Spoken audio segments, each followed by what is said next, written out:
So hello everyone, welcome to our YouTube channel target with Mukesh. और मैं हूं मुकेश कुमार। मेरे प्यारे बच्चों, आज हम जो है ना अध्याय नंबर 2 यानी कि बहुपद की शुरुआत करने जा रहे हैं, है ना। अध्याय 2 बहुपद पॉलिनोमियल। अगर बच्चों आपने कक्षा 9 में जो है बहुपद को नहीं भी पढ़ा है ना, तब भी यहाँ पर कोई टेंशन लेने की ज़रूरत नहीं है, क्योंकि मैंने यहाँ पर बहुत ही बेसिक से इसको बताया है कि बहुपद क्या होता है ना। यहाँ पर बच्चों हम बहुपद के जितने भी एग्जाम्पल हैं वो सारे एग्जाम्पल कवर करेंगे इस वीडियो में। और बच्चों में इस वीडियो में अभ्यास प्रश्नावली जो 2.1 है ना, 2.1 का जो प्रश्न है उसको भी बच्चों में यहाँ पर करने वाले हैं, ठीक। तो आपको टेंशन लेने की आवश्यकता नहीं है बच्चों की आप ये सोचे कि मैंने 9th में नहीं पढ़ा तो क्या होगा मेरा, ऐसा कुछ भी नहीं होगा बच्चों, ठीक। बच्चों यहाँ पर हमने एकदम बेसिक से बताया है हर एक बात को कि बहुपद क्या होता है, बहुपद को समझने के लिए क्या क्या चीज़ें आपको जाननी पड़ेगी। तो चलिए बच्चों हम स्टार्ट करते हैं, है ना। आप देख सकते हैं, एक बार मैं दिखा देता हूँ बच्चों, हम काफ़ी सारे बात करेंगे, है ना, कि बहुपद क्या है, बहुपद के प्रकार क्या होता है, एनसीईआरटी का उदाहरण भी कवर करेंगे बच्चों, है ना। और फिर यहाँ पर हम प्रश्नावली 2.1 के जो प्रश्न है ना, जितने भी प्रश्न हैं बच्चों उन सभी को हम करने वाले हैं खत्म, ठीक। चलिए बच्चों सॉल्व करते हैं, है ना। पहले धीरे धीरे एक बात समझ लेते हैं क्या है हमारा बहुपद, है ना। देखिए बच्चों, जो बहुपद होता है ना, बहुपद को समझने के लिए हमको समझना पड़ता है कि चर क्या होता है ना। सबसे पहला बात है चर। चर को अंग्रेजी में बच्चों बोलते हैं वेरिएबल। वेरिएबल का मतलब होता है चर। अब बच्चों देखिए, चर हम कहते किसे हैं, है ना। तो चर कहते किसे हैं कि जिसका जो मान है, जिसका मान जो है बदल सकता है ना। जिसका मान बदल सकता है उसे हम बच्चों चर कहते हैं, ठीक। जिसका मान जो है बदल सकता है उसको हम चर कहते हैं, ठीक। और देखिए इससे जो है जो है आम तौर पर ये अक्सर मेरे बच्चों यक्स वाई जेड इससे लिखा जाता है, यानी कि अंग्रेजी का जो अक्षर है यक्स वाई जेड, इन सब से चर को बच्चों डिनोट किया जाता है, ठीक। देखिए लिखा हुआ है ना, जिसका मान जो है बदल सकता है ना। अब देखिए किसका मान बदल सकता है, जैसे मान लीजिए एक आपको बीजीय व्यंजक लिखा हुआ है 3x+5। यहाँ पर बच्चों यक्स जो आपको दिख रहा होगा ना, यक्स का मान हम यहाँ पर कुछ भी रख सकते हैं। जैसे हम यक्स बराबर 1 रख सकते हैं, यक्स बराबर 2 रख सकते हैं, यक्स बराबर 3 रख सकते हैं, 4 रख सकते हैं, 5 रख सकते हैं। तो यहाँ पर यक्स का जो मान है बच्चों वो बदल सकता है। तो इस यक्स को हम क्या बोलेंगे, चर बोलेंगे, कि ये यक्स हमारा चर है। कोई भी चीज अगर लिखा है बच्चों, अगर वहां पर आपको यक्स दिख गया या वाई दिख गया या जेड दिख गया तो आप समझ जाइए कि वो चर है जिसका मान बदल सकता है। अब बच्चों समझते हैं दूसरा पॉइंट, है ना। जैसे कि बच्चों यहाँ पर लिखा हो, मुझे लगता है कि आपने चर को बच्चों समझ लिया होगा। जिसका मान बदलता है उसको हम चर बोलते हैं, ठीक। जैसे यहाँ पर ये यक्स जो है कई मान जो है बच्चों ले सकता है, ठीक। अब देखिए अचर। अचर का मतलब इसको अंग्रेजी में बच्चों बोलते हैं कांस्टेंट। अब देखिए कुछ चीजें ऐसी होती हैं बच्चों जो कभी नहीं बदलती हैं, जिसका है ना, जिसका मान हमेशा एक जैसा रहे, है ना। अर्थात जो बदले नहीं, या आप बोल सकते हैं जो बदल नहीं सकता है उसे बच्चों हम क्या बोलते हैं, अचर कहते हैं, ठीक। जैसे हमने कोई संख्या लिख दिया 2, है ना। अब बच्चों ये 2 जो है हमेशा 2 ही रहेगा, कभी बदलेगा ही नहीं। जैसे कि यहाँ पर 3 है, 3 तो 3 ही है, ये कभी नहीं बदलेगा। जैसे कि हम लिख देते हैं 5, कोई भी संख्या आप लिख सकते हैं बच्चों, उसको हम लोग अचर मानते हैं, क्योंकि है ना जमाना बीत जाएगा लेकिन ये कभी नहीं बदलेगा, है ना। जैसे 2 3 5, जैसे कोई बीजीय व्यंजक अगर हम लिख देते हैं बच्चों, तो यहाँ पर आप देख सकते हैं 2 और 5, इस 2 को और 5 को हम क्या बोलेंगे, अचर। और जो यहाँ पर बच्चों यक्स आपको दिख रहा है ना, इस यक्स को हम क्या बोलेंगे, तो यक्स को बच्चों यहाँ पर हम बोलेंगे कि ये चर है, ठीक है ना बच्चों, जो बदल सकता है। अब बच्चों एक लाइन में अगर इसी बात को याद करना चाहे ना, तो आप इस ट्रिक से भी याद कर सकते हैं, है ना, देख सकते हैं। जो बदले उसे बोलेंगे बच्चों चर, ठीक। जो बदले उसे बोलते हैं चर, और जो ना बदले उसे बोलते हैं अचर। क्या नहीं बदलता है, तो अगर किसी समीकरण में संख्या लिखा है, अगर संख्या आपको कहीं दिख गया तो आप समझ जाइए कि बच्चों वो क्या है, हमारा अचर है, ठीक। जैसे अगर मैंने यहाँ पर लिख दिया इसे समझाने के लिए, जैसे मान ली लिख दिया 3x+y बराबर 10, ऐसे मान ली लिख दिया हमने। मैंने आपसे पूछा इसमें चर बताइए और अचर बताइए, तो आप बताएंगे बच्चों कि ये जो 3 है ना और ये जो 10 है, ये क्या है हमारा, ये है अचर, ये कभी नहीं बदलेगा। लेकिन यहाँ पर ये जो यक्स दिख रहा है और ये वाई दिख रहा है, ये होता है हमारा चर। इसका मान आप कुछ भी दुनिया में रख सकते हैं, ठीक, ये होता है। चलिए बच्चों, हम आगे बढ़ते हैं। अगर यहाँ पर कोई डाउट है तो आप हमसे पूछ भी सकते हैं, ठीक। आइए बच्चों, आगे समझते हैं कि बहुपद हम लोग कहते किसे हैं, है ना। बहुत बार आपने स्कूल में पढ़ा है यार, बहुपद बहुपद, है ना। समझते हैं यार कि बहुपद होता क्या है ना। बहुपद क्या है। चलिए बच्चों, देखिए बहुपद क्या है। सबसे बड़ी बात, देखिए बहुपद हम किसको बोलेंगे। कभी कभी आप बच्चों कंफ्यूज हो जाते हैं कि किसको हम बहुपद बोलें, किसको ना बोलें, है ना। यहाँ से जो है बच्चों एग्जाम में क्वेश्चन बन जाता है, कभी कभी आपसे पूछ लिया जाता है कि बहुपद बताइए, इनमें से बहुपद कौन सा है, ठीक। तो जैसा कि बच्चों मैंने लिखा हुआ है ना, ऐसा आप परिभाषा याद कर सकते हैं बच्चों, है ना। ऐसा बीज गणितीय व्यंजक, दुनिया में कोई भी बीज गणितीय व्यंजक हो बच्चों, जिसमें जो चर है, अब चर क्या है, अभी हमने बताया यक्स वाई जेड, ये सब क्या है बच्चों, चर है ना। यक्स वाई की जो घात हो, अब देखिए बच्चों घात को अंग्रेजी में ना कोई कोई इसको पावर बोल देता है, अंग्रेजी वाला बच्चा इसको पावर बोलता है, ठीक। घात को अंग्रेजी में क्या बोलते हैं, पावर, है ना। पावर उसकी पूर्ण संख्या हो। अब देखिए पूर्ण संख्या का मतलब क्या होता है, जैसे जीरो या एक या दो या तीन या चार या पाँच या छः या सात या आठ या नौ या 10, इसको बोलते हैं बच्चों पूर्ण संख्या, ठीक। आपने पढ़ा भी होगा बच्चों की पूर्ण संख्या हम किसको कहते हैं ना। देखिए पूर्ण संख्या को अंग्रेजी में क्या बोलते हैं, होल नंबर, है ना। पूर्ण संख्या कहाँ से शुरू होती है बच्चों, तो जीरो से शुरू होती है। जीरो, एक, दो, तीन, चार, पाँच, ऐसे करते करते ये सब पूर्ण संख्या है। तो इसका कहने का मतलब ये है बच्चों कि उसे हम क्या बोलेंगे, बहुपद।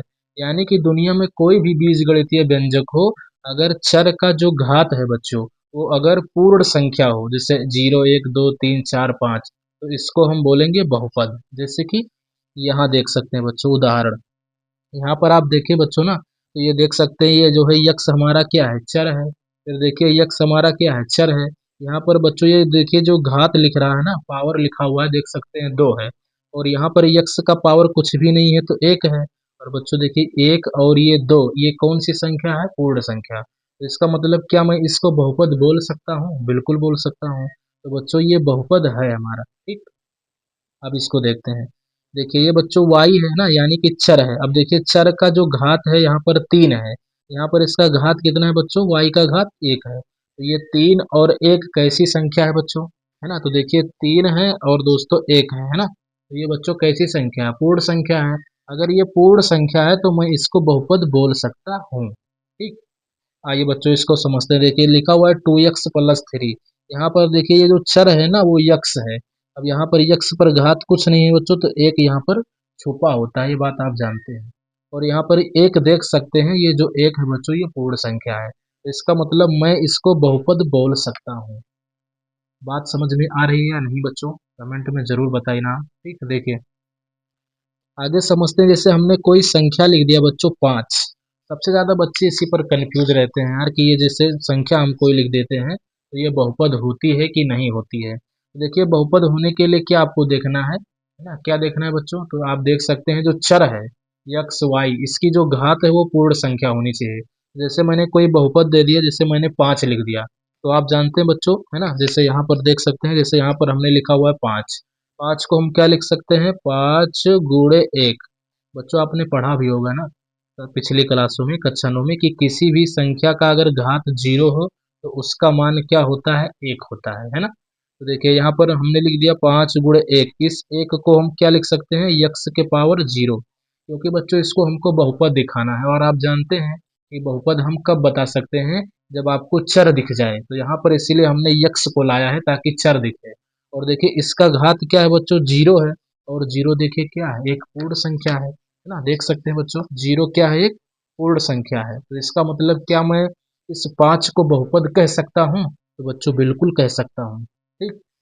दुनिया में कोई भी संख्या अगर आप लिख देंगे बच्चों, जैसे कि हमने लिख दिया 10, अगर मैं आपसे पूछूं कि ये बहुपद है कि नहीं, तो सबसे पहले आप बहुपद की परिभाषा क्या आपने देखा है कि उसमें चर दिखना चाहिए, चर की जो घात हो वो पूर्ण संख्या हो। लेकिन इसमें चर तो नहीं है बच्चों, तो इसको हम ऐसा लिख सकते हैं ना, 10 गुणे एक, है ना। और एक के स्थान पर हम क्या लिख सकते हैं, यक्स के पावर जीरो लिख सकते हैं। क्यों, क्योंकि किसी भी संख्या का घात जीरो हो तो उसका मान क्या होता है बच्चों, एक होता है। और आप यहाँ पर देख सकते हैं यक्स जो है बच्चों चर है, और चर की जो घात है ना यहाँ जीरो है, और जीरो बच्चों क्या है, एक पूर्ण संख्या है ना।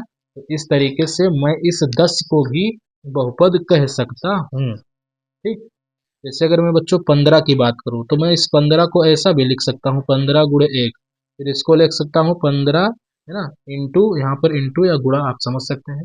एक का मान जो है यक्स पर घात जीरो लिख दिया। देखिए यहाँ पर बच्चों आपको चर दिख गया, चर का घात पूर्ण संख्या है, तो इसका मतलब इस 15 को मैं बहुपद बोलूंगा। क्या बच्चों यहाँ तक आपको ये बात समझ में आई या नहीं आई होगी। ठीक, चलिए बच्चों इसको हम देखते हैं। अब यहाँ पर आप हमने नोट में कुछ लिखा हुआ है बच्चों आपके लिए, देखिए 1/x, क्या मैं इसको बहुपद बोल सकता हूँ क्या? नहीं बोल सकता हूँ। क्यों बच्चों? क्योंकि जब हम इसको ऊपर लेके जाएंगे ना, यहाँ ऊपर लेके जाएंगे तो देखिए यहाँ पर यक्स का घात कुछ नहीं है, तो आप जानते हैं कि एक है ना। जब हम इसको ऊपर लेके जाएंगे तो यक्स का घात क्या हो जाएगा, -1 हो जाएगा। यानी ये कुछ इस तरीके से हो जाएगा, यक्स पर घात -1। और देखिए बच्चों यहाँ पर जो -1 है ना, देखिए मेन इंपॉर्टेंट बात क्या है, -1 ये बच्चों एक पूर्ण संख्या नहीं है। देखिए क्योंकि पूर्ण संख्या में हमेशा जो है प्लस वाली संख्या आती है, जो है माइनस वाली संख्या नहीं आती है बच्चों। तो इसका मतलब क्या है, -1 जो है पूर्ण संख्या नहीं है, तो मैं इसको बहुपद नहीं बोलूंगा, यानी कि ये बहुपद नहीं है बच्चों। ठीक, जैसे अगर मैं इसको बोलूं है ना, तो अगर मैं इसको बोलूं बच्चों तो आप जानते हैं ना कि यहाँ पर जो अंडर रूट होता है, आपको पता होगा कि अंडर रूट का जो मान होता है वो बच्चों 1/2 होता है ना। और 1/2 आप देखें तो ये पूर्ण संख्या बच्चों नहीं है, ये बटा वाली संख्या यानी भिन्न संख्या। तो यहाँ पर अगर मैं इसको ऐसा लिखना चाहूँ तो ऐसा लिख सकता हूँ, यक्स पर घात, यक्स को ऐसे रहने देता हूँ, अगर अंडर रूट को हटाऊंगा तो क्या लिख दूंगा बच्चों, 1/2, 1/2 इस तरीके से। और देखिए 1/2 जो है एक पूर्ण संख्या बच्चों नहीं है। क्या एक पूर्ण संख्या नहीं है, क्योंकि बहुपद होने के लिए जो चर है हमारा है ना, अभी हमने आपको बताया है कि बहुपद होने के लिए जो चर है, चर की जो घात है वो क्या होनी चाहिए बच्चों, पूर्ण संख्या होनी चाहिए। तो यहाँ पर देख सकते हैं 1/2 जो है ये एक पूर्ण संख्या नहीं है ना, क्योंकि पूर्ण संख्या में बच्चों जो भिन्न वाली संख्या है ना वो नहीं आती है, केवल धनात्मक संख्या आती है सिंपल में, बटा वाली संख्या नहीं आती है। तो इसका मतलब क्या है, इसका मतलब साफ है कि मैं इसको कहूंगा कि बहुपद नहीं है, ये बहुपद नहीं है इस तरीके से। यहाँ बच्चों आपने ये सीख लिया होगा कि क्या बहुपद है क्या नहीं है। अब हम थोड़ा आगे की बात करेंगे, बहुपद की घात क्या होती है ना। समझते हैं कि बहुपद की घात क्या होती है ना। देखिए बच्चों लिखा हुआ है बहुपद की घात। देखिए घात बोल दीजिए या इसको अंग्रेजी वाला बच्चा बोलता है डिग्री या पावर, जो भी आप बोलना चाहें बच्चों। अंग्रेजी में जैसे ये जो घात होता है ना, इस घात को हम अंग्रेजी में डिग्री बोलते हैं, डिग्री, या कभी कभी बच्चों कोई कोई इसको जो है पावर बोल देता है। ठीक, डिग्री और पावर दोनों एक ही है यहाँ पर। ठीक, अब देखिए समझते हैं कि घात होता क्या है।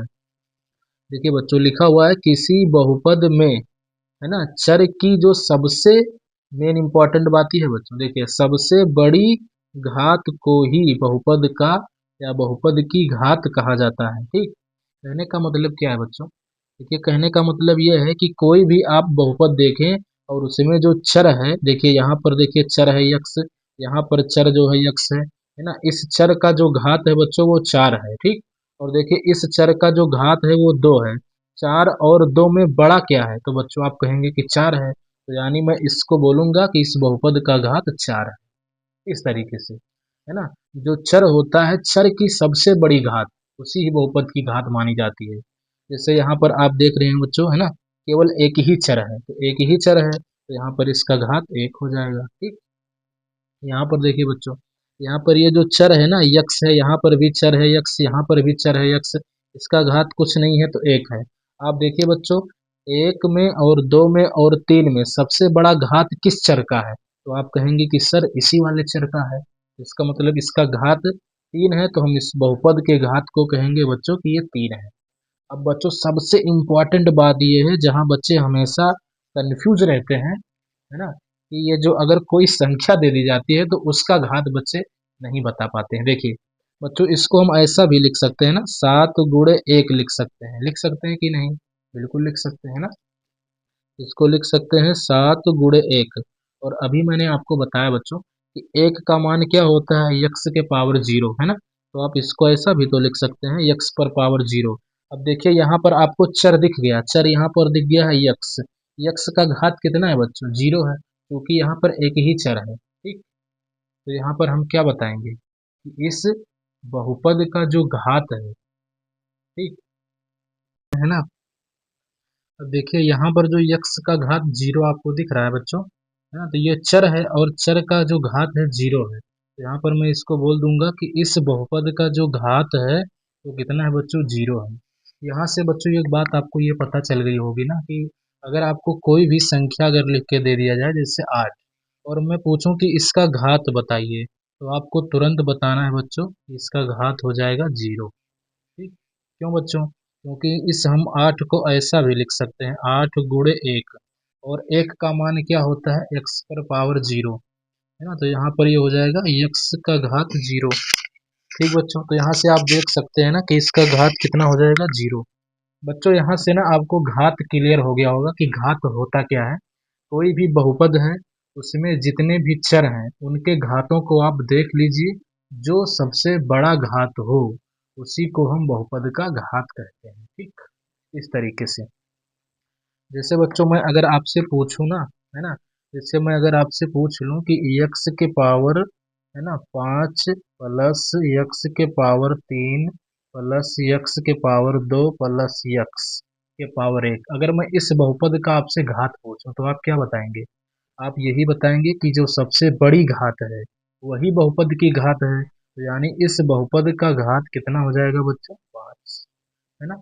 यहाँ से आप ये समझ सकते हैं बच्चों कि घात आप निकालना जान चुके होंगे, ठीक। चलिए बच्चों, है ना, आगे हम समझते हैं आगे की बात। देखिए आगे हम समझते लेते हैं बच्चों कि बहुपद जो है कितने प्रकार का होता है, ठीक। बहुपद आखिर में होता कितने प्रकार का है। देखिए बच्चों, जो ये बहुपद होता है ना, बहुपद को हम दो प्रकार से बांट सकते हैं। कितने प्रकार से, दो प्रकार से।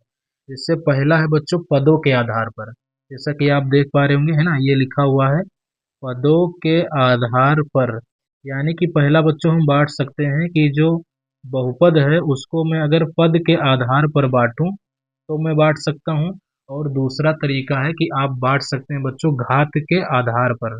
तो अगर आपसे कोई पूछे कि बहुपद कितने प्रकार का होता है, तो आप बता सकते हैं कि बहुपद को हम दो प्रकार से बांट सकते हैं, घात के आधार पर और पदों के आधार पर। सबसे पहले हम बात कर लेते हैं बच्चों पदों के आधार पर। देखिए पदों के आधार पर जब हम बात करते हैं बच्चों, तो सबसे पहले हमको मिलता है एक पदी बहुपद, है ना। सबसे पहले आपको क्या मिलेगा बच्चों, एक पदी बहुपद। अब देखिए एक पदी को हम अंग्रेजी में बोलते हैं बच्चों मोनोनोमियल, है ना। मोनोमियल मतलब एक पदी। जैसा कि इसके नाम से ही पता चल रहा होगा, जिसमें एक पद हो, ठीक। एक पदी का मतलब क्या बच्चों, जिसमें एक पद हो। यहाँ पर हमने लिख भी दिया हुआ है जिसमें एक पद हो, ठीक। जैसे कि बच्चों यहाँ पर लिख दिया गया है 5 यक्स, ये एक एक पदी बहुपद है। जैसे कि हमने केवल 7 लिख दिया बच्चों, तो इसमें एक पद है तो इसको हम एक पदी बहुपद बोलेंगे। जैसे मैंने लिख दिया 7 यक्स स्क्वायर, इसमें एक ही पद है तो इसको हम बच्चों बोलेंगे एक पदी बहुपद।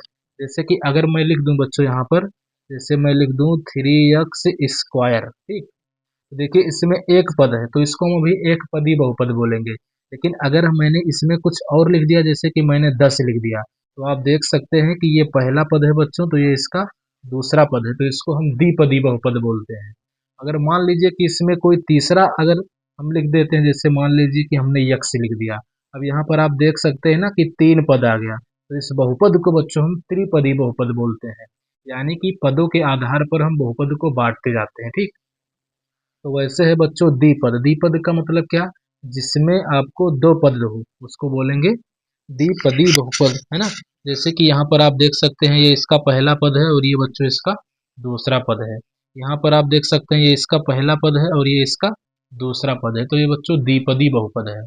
अब तीसरा आता है बच्चों, है ना, देख सकते हैं त्रिपद बहुपद, या आप इसको त्रिपदी बहुपद बोल सकते हैं।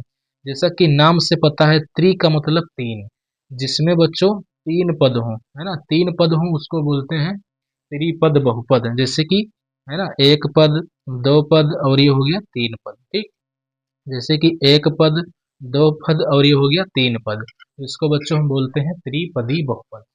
उम्मीद है बच्चों कि आपने बहुपद को समझ लिया होगा, बहुपद के प्रकार को, है ना, पदों के आधार पर। बहुत ही आसान है बच्चों, है ना।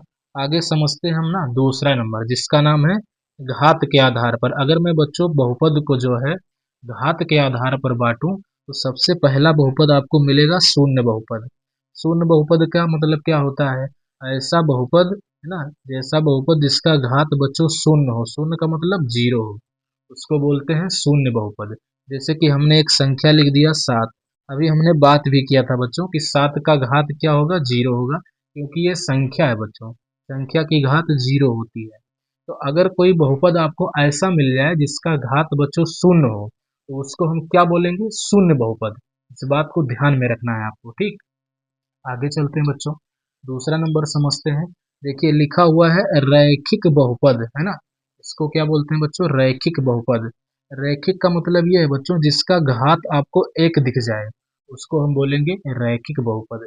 जैसे कि यहाँ पर देख रहे हैं बच्चों, इसका घात एक है, घात एक है, घात एक है ना। तो क्या बोलेंगे इसको?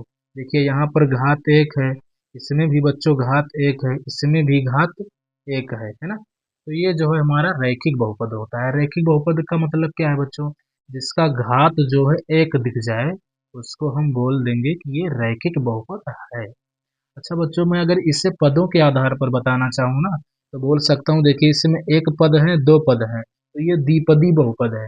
अगर किसी बच्चे ने कहा कि सर ये रैखिक बहुपद नहीं है, द्विपदी बहुपद है, तब भी सही है बच्चों। क्यों? क्योंकि उस बच्चे ने पदों के आधार पर बताया है। अगर आप जो है घात के आधार पर बताएंगे, तो इसको आप रैखिक बहुपद बोल सकते हैं। दोनों लोगों या दोनों बच्चों का बात बिल्कुल सही है। ध्यान रखना है बच्चों, झगड़ा नहीं करना है, ठीक, लफड़ा नहीं करना है आपको, ठीक। अगर कोई बच्चे ने कहा कि भाई साहब ये द्विपद बहुपद है, उसकी भी बात सही है। क्यों? क्योंकि उसने पदों के आधार पर बताया है। अगर किसी ने कह दिया नहीं ये रैखिक बहुपद है, उसकी भी बात सही है, क्योंकि उसने घात के आधार पर बता दिया है, ठीक। तो लफड़ा नहीं होने का, ठीक। आगे चलते हैं, समझते हैं बच्चों द्विघात बहुपद। देखिए द्विघात बहुपद हम किसको बोलते हैं? जिसकी घात जो है दो हो। मतलब दुनिया में ऐसे बहुपद जिसके घात बच्चों दो हो, उसको क्या बोलेंगे? द्विघात बहुपद। आप देख सकते हैं बच्चों, घात दो है, घात दो है, घात दो है ना। घात दो है तो क्या है? द्विघात बहुपद, है ना बच्चों। जिस बहुपद का घात दो है, उसको हम बोलेंगे द्विघात बहुपद। नाम से ही पता चलता है, द्विघात मतलब जिसका घात कितना होना चाहिए? दो होना चाहिए, ठीक। ऐसे बच्चों ये है त्रिघात बहुपद। देखिए चौथा नंबर है ना, देख सकते हैं बच्चों, त्रिघात बहुपद।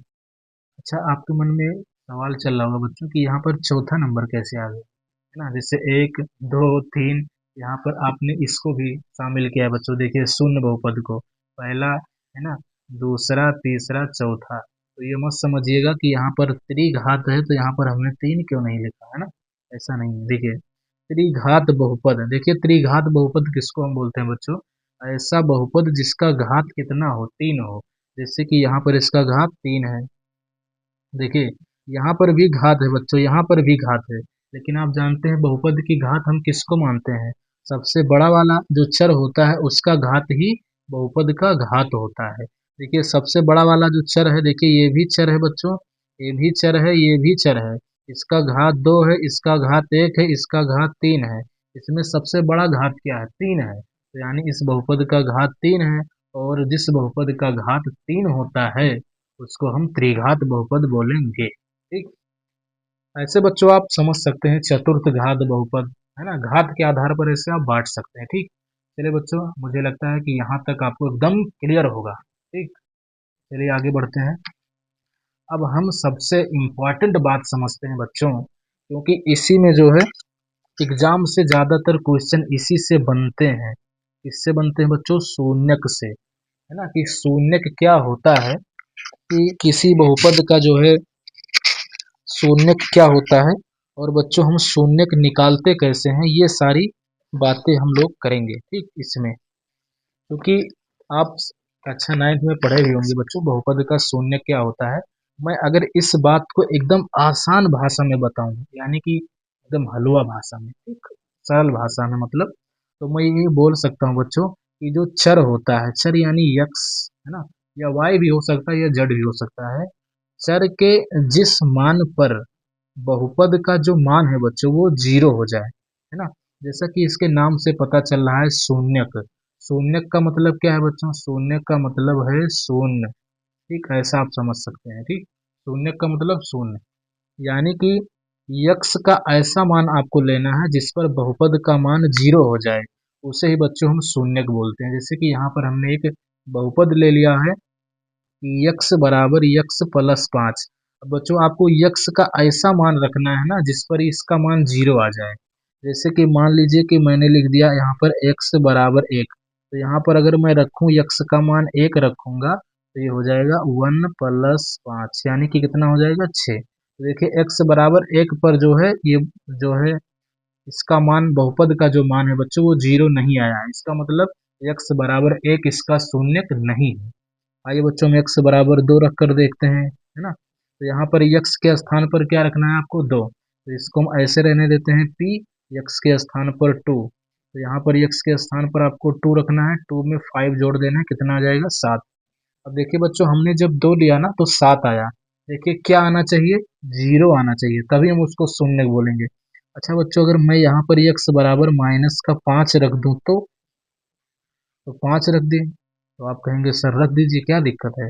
यहाँ पर हम एक्स के स्थान पर अगर माइनस का 5 रखेंगे और ये प्लस का 5, और देखिए बच्चों 5 में से जब हम 5 को घटा लेंगे तो कितना बच जाएगा? जीरो बच जाएगा। यहाँ आप देख सकते हैं बच्चों, है ना, जीरो आ गया। तो देखिए यक्स के किस मान पर जीरो आया है? 5 पर, -5 पर। तो इसका मतलब क्या है? यक्स बराबर -5 जो है इस बहुपद का शून्यक है। तो मैं ऐसा बोल सकता हूँ यक्स बराबर -5 जो है यक्स का क्या है बच्चों? शून्यक है, शून्यक है। अच्छा बच्चों आपके मन में ये विचार चल रहा होगा कि हमने कैसे अचानक में एक्स बराबर -5 ले लिया। तो मेरे भाई उसके लिए भी जुगाड़ है यार। देखिए जुगाड़ क्या है, जैसे कि मैंने यहाँ पर लिख दिया पी एक्स बराबर यक्स प्लस 5। अगर मैं जानना चाहता हूँ बच्चों कि इसका शून्य क्या है तो इसको हम जीरो के बराबर ले लेते हैं, है ना। देखिए ऐसा आप लिख सकते हैं, एग्जाम में आपको लिखना पड़ेगा पी एक्स बराबर जीरो लेने पर। ऐसा क्यों कह रहे हैं बच्चों? क्योंकि हम शून्यक निकाल रहे हैं ना। यहाँ पर आप लिख सकते हैं शून्यक ज्ञात करने के लिए, है ना। समझाने के लिए आपको समझा रहे हैं बच्चों, शून्यक ज्ञात करने के लिए पी एक्स बराबर जीरो लेने पर। तो इसका मान अगर मैं जीरो ले लूंगा तो जीरो बराबर क्या हो जाएगा? X plus 5। इस 5 को जब बच्चों हम इधर लेकर आएंगे ना तो ये प्लस का 5 है, तो इधर आएगा तो क्या हो जाएगा? माइनस का 5। और देखिए यही एक्स बराबर -5 जो है ना इसका शून्यक है, जैसे कि मैंने अचानक में ले लिया था। देखिए एक्स बराबर -5। ऐसा बच्चों आप पता लगा सकते हैं कि शून्यक कैसे निकाला जाएगा। ठीक, इस तरीके से बच्चों शून्यक जो है निकाला जाता है ना। अगर मैं और आपको समझाना चाहूँ बच्चों, अगर आपके समझ में नहीं आया तो मैं एक सवाल और आपको समझाता हूँ। जैसे मैंने आपसे कह दिया, है ना, जैसे कह दिया कि यक्स बराबर यक्स, है ना, या मान लीजिए लिख दिया मैंने 3x + 10। मैंने पूछा कि आप इसका शून्यक बताइए। तो शून्यक बताने के लिए आप क्या करेंगे? आप कहेंगे कि भाई पी एक्स बराबर आप जीरो ले लीजिए, पी एक्स बराबर जीरो लेने पर, यानी इस पूरे साइड को हम क्या रखेंगे? जीरो के बराबर रखेंगे। तो यहाँ बच्चों इसका मान जीरो हो जाएगा, ये हो जाएगा 3x + 10। अगर इस 10 को मैं इधर लेके आऊंगा ना तो ये कितना हो जाएगा? -10। तो इधर बचेगा, यही वाला बच जाएगा 3x, है ना। इधर बच्चों ये 3 इधर गुणा में है तो इधर आएगा तो क्या हो जाएगा? भाग में। तो यानी कि यही जो है यक्स का मान हो जाएगा। और इसी को बच्चों हम बोलेंगे क्या? कि ये बहुपद का शून्यक है। अब बच्चों अगर यहाँ पर आप यक्स के स्थान पर ये वाला मान रख देंगे ना तो देखेंगे कि ये बहुपद शून्य हो जाएगा। आइए रख के ट्राई करते हैं, देखते हैं, है ना। अगर मुझे चेक करना है कि ये माइनस का जो 10/3 आया है ये बहुपद का शून्य का है या नहीं है, तो यहाँ पर हम रखेंगे यक्स की जगह पर। अगर ये शून्य बना देगा इसको तो ये शून्य कहलाएगा। तो यहाँ पर अगर मैं रखूँ बच्चों यहाँ पर, है ना, यक्स के स्थान पर तो हो जाएगा 3 गुणे -10/3 + 10, ये वाला प्लस का 10 ऐसे उतार देना है आपको, है ना। यक्स के स्थान पर हमने क्या रखा? -10/3, यक्स के स्थान पर -3। बच्चों मैं ये जानना चाहता हूँ कि ये जो यक्स का मान आया है वो बहुपद का शून्यक है या नहीं है। मैं जानता हूँ कि है, लेकिन मैं इसको देखना चाहता हूँ। तो देखिए मैंने 3 से 3 को काट दिया, तो ये क्या बच जाएगा, माइनस का 10, और ये बच जाएगा प्लस का 10। और बच्चों देखिए 10 को 10 से जब काट देंगे तो क्या हो जाएगा, 0 हो जाएगा। और देखिए यहाँ पर 0 आ रहा है, यक्स का जो मान है आपने -10/3 लिया हुआ है, तो 0 आ रहा है। इसका मतलब क्या है, यक्स बराबर -10/3 इस बहुपद पी यक्स का शून्यक है। ठीक। आगे बच्चों हम कई सारे सवाल करेंगे शून्यक निकालने का, तो घबराइएगा मत, ऐसे ही शून्यक निकाला जाता है। अब चलिए बच्चों हम और समझते हैं। देखिए एक इम्पॉर्टेंट बात मैं आपको ये बताना चाहता हूँ बच्चों। देखिए यहाँ पर मैंने लिख लिया है। देखिए जो आपने 9th में पढ़ा भी होगा बच्चों, जो ये खड़ी रेखा होती है ना, इस तरीके से ये जो खड़ी रेखा आपको दिख रही है, इसको हम बोलते हैं बच्चों वाई अक्ष। और ये जो आपको ये पड़ी वाली रेखा दिख रही है ना, पड़ी रेखा, इसको बोलते हैं यक्ष अक्ष, है ना। और ये जो खड़ी रेखा है और ये जो पड़ी रेखा है, एक दूसरे को जहां पर काटती, ठीक, जहां पर काटती हैं बच्चों, उसको हम बोलते हैं मूल बिंदु। इसको क्या बोलते हैं हम लोग, देखिए इसको हम लोग बोलते हैं ना मूल बिंदु, और इसको हम लिखते हैं वो से, ठीक, मूल बिंदु, इसको बोलते हैं मूल बिंदु, है ना। अच्छा बच्चों आप कैसे याद रखेंगे कि ये वाई अच्छा है, तो देखिए आपने बचपन में गौर किया होगा ना, तो आपने देखा होगा कि हम वाई को ऐसे लिखते हैं बच्चों, यानी कि देखिए जब हम कभी वाई को लिखा करते थे तो देखिए हम ऐसे लिखते थे ना वाई को। तो देखिए यहाँ पर आपको खड़ी रेखा दिख रहा है ना, तो खड़ी रेखा का मतलब ये आपको दिख रहा है, तो इसका मतलब क्या है, ये जो खड़ी रेखा है बच्चों, ये वाई अच्छा है। इसको बोलते हैं वाई अक्ष, और इसको बोलते हैं बच्चों वाई डैश अक्ष, ठीक। और देखिए इसको हम बोलते हैं यक्स अक्ष, और इसको बोलते हैं यक्स डैश अक्ष। ये आपने 9th में पढ़ भी रखा होगा, है ना। यहाँ पर कोई भी टेंशन लेने वाली बात नहीं है बच्चों।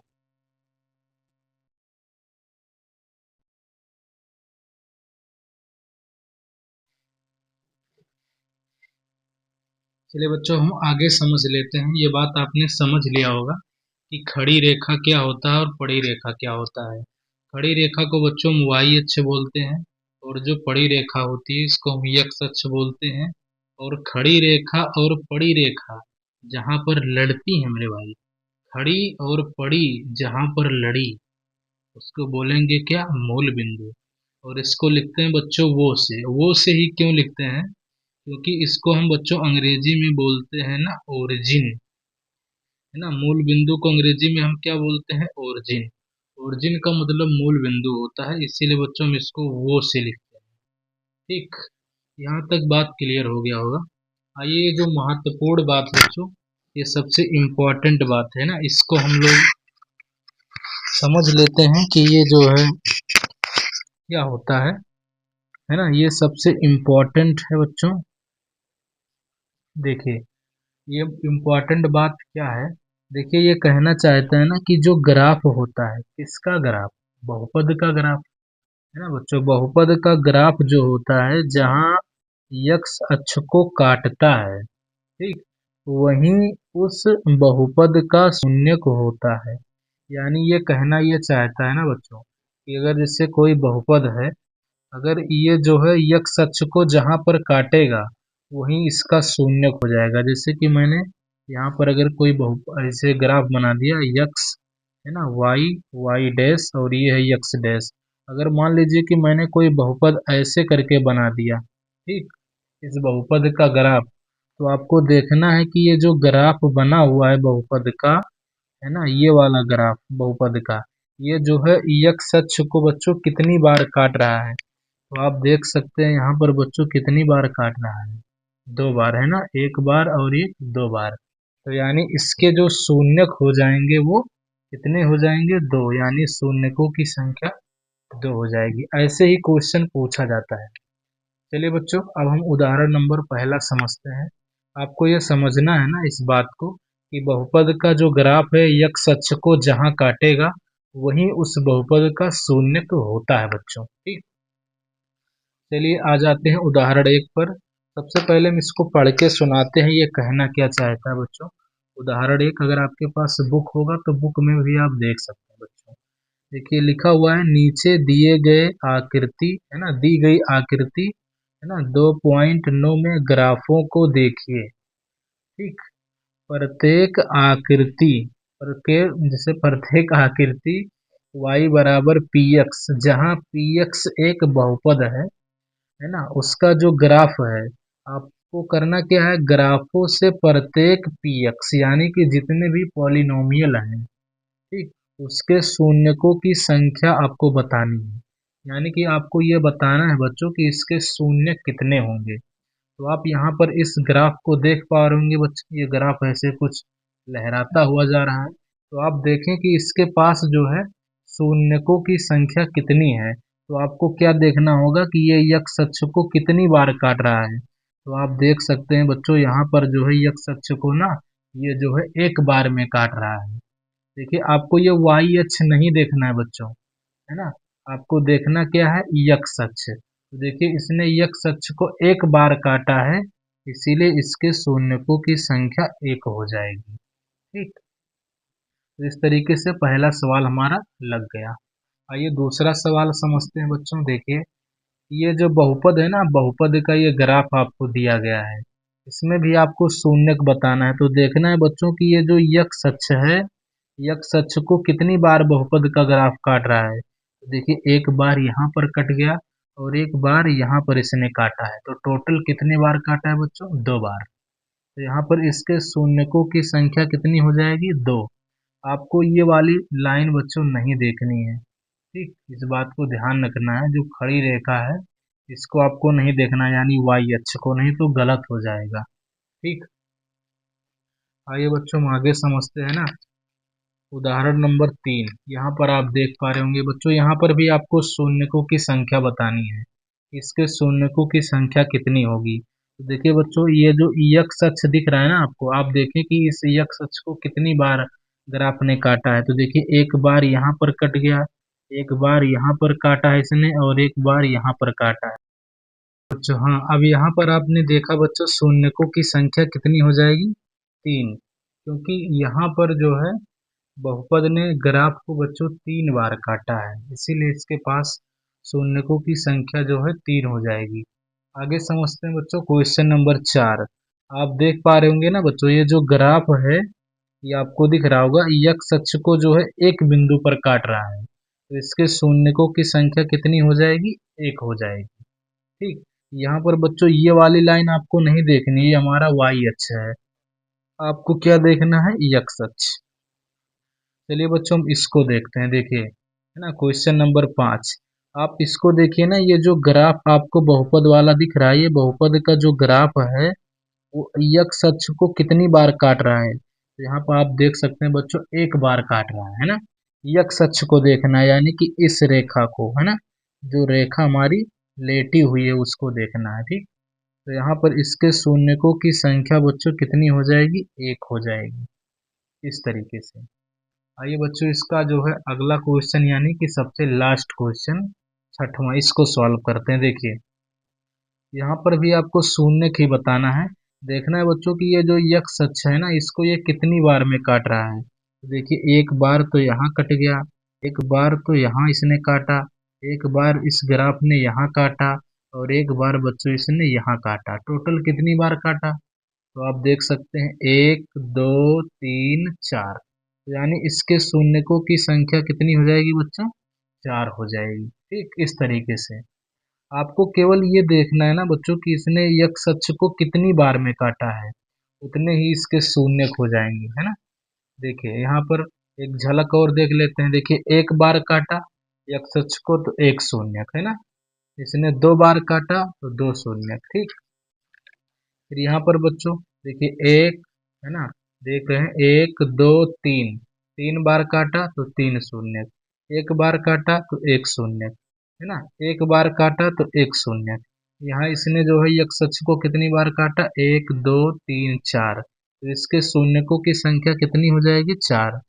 अच्छा बच्चों, अगर अब मैं आपसे पूछूं कि इसका जो है शून्य चार है, तो आप से पूछा जाए क्यों है, तो आप क्या बताएंगे। तो आपको यही बताना होगा कि ये बहुपद का जो ग्राफ है, वो यक्ष अक्ष को चार बार काट रहा है, इसीलिए इसके शून्यकों की संख्या चार है। ठीक।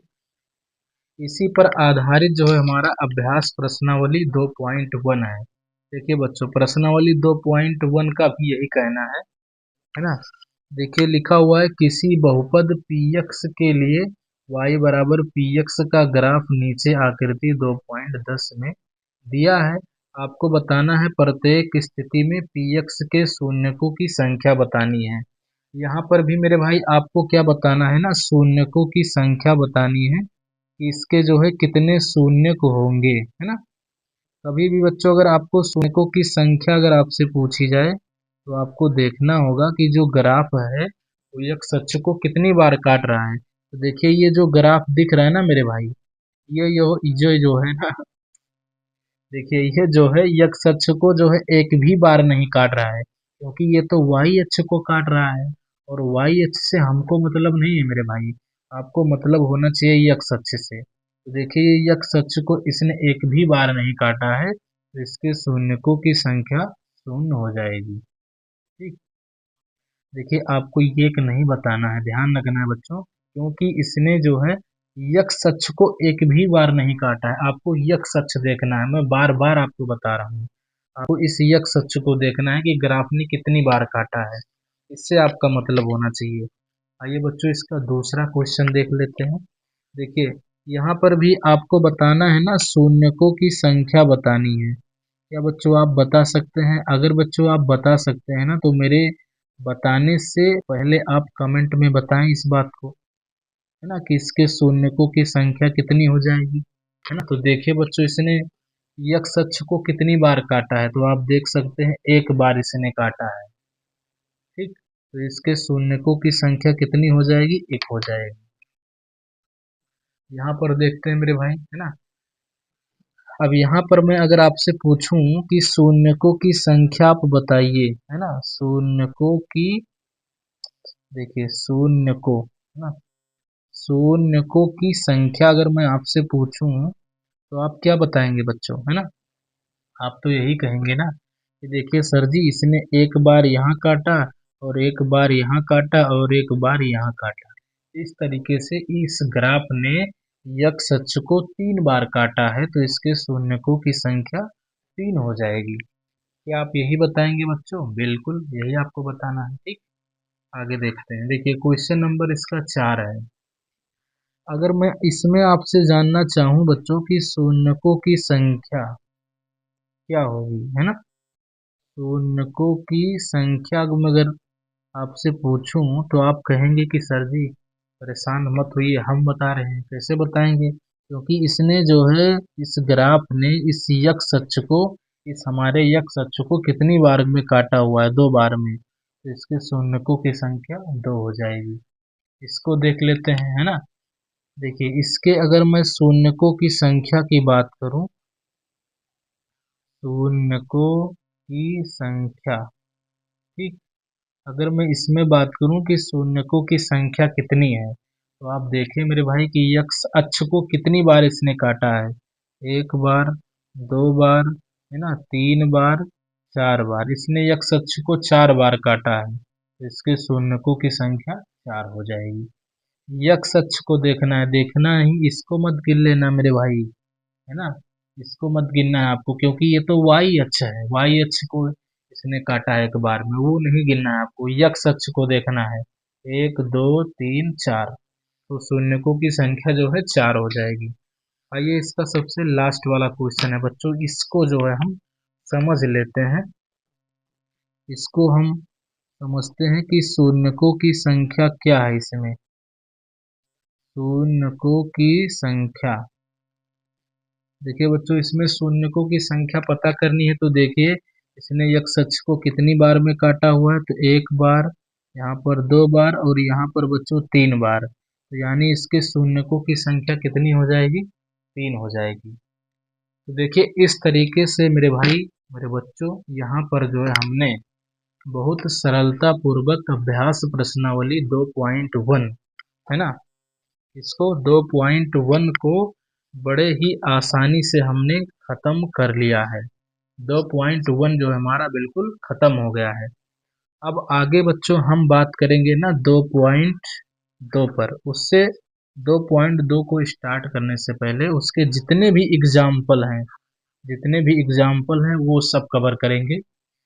तो ये जो कवर करेंगे वो हम अगले वीडियो में कवर करेंगे। ये हमारा वीडियो नंबर फर्स्ट था, है ना। यहाँ पर मैंने बच्चों आपको ये समझाया हुआ है कि बहुपद क्या है, बहुपद से संबंधित कई सारे बातें बताई। 2.1 अभ्यास प्रश्नावली 2.1 को यहाँ पर भी हमने खत्म किया, बहुत ही आसान शब्दों में, आसान तरीकों से। ये ज़्यादा कुछ था नहीं, बड़ा ही आसान था। अगर बच्चों आपसे एक निवेदन है ना, कि अगर आप जो है बच्चों इस चैनल पर नए हैं और पहली पहली बार पढ़ने आए हैं, तो इस चैनल को बच्चों सब्सक्राइब जरूर कीजिए आप, ठीक। और अपने दोस्तों के साथ में बच्चों शेयर भी कीजिए, ताकि उनको भी लगे कि हाँ, यहाँ से आप पढ़ सकते हैं। अगर बच्चों यहाँ से आपने कुछ सीखा है वास्तव में, तो आप इस चैनल को सब्सक्राइब कर लीजिए, शेयर कर दीजिए, ठीक। और वीडियो कैसा लगा है इसके बारे में अपनी राय कमेंट में ज़रूर बताएं बच्चों, ताकि मुझे भी ये पता चले कि मैं जिसको पढ़ा रहा हूँ उसको समझ में आ रहा है या नहीं आ रहा है बच्चों। मुझे कैसे पता चलेगा, है ना। तो एक बार जो है आप चैनल को सब्सक्राइब जरूर कर दीजिए, अपने दोस्तों के साथ शेयर करें बच्चों। और जैसा भी आपका फीडबैक आता है, ये वीडियो आपको कैसा लगा या आपको नहीं पसंद आया, या इस वीडियो में आप क्या सुधार चाहते हैं, कोई भी बच्चों अगर आपको जानकारी चाहिए, आप कोई भी हमको सुझाव देना चाहते हैं, तो आप दे सकते हैं।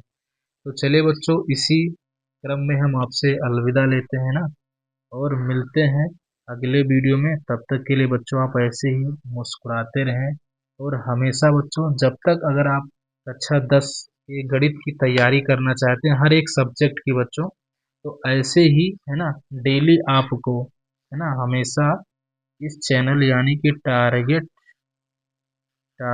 विथ मुकेश, इस चैनल पर आपको हमेशा आकर पूरे साल मेहनत से, शिद्दत से पढ़ना है बच्चों। चलिए मिलते हैं।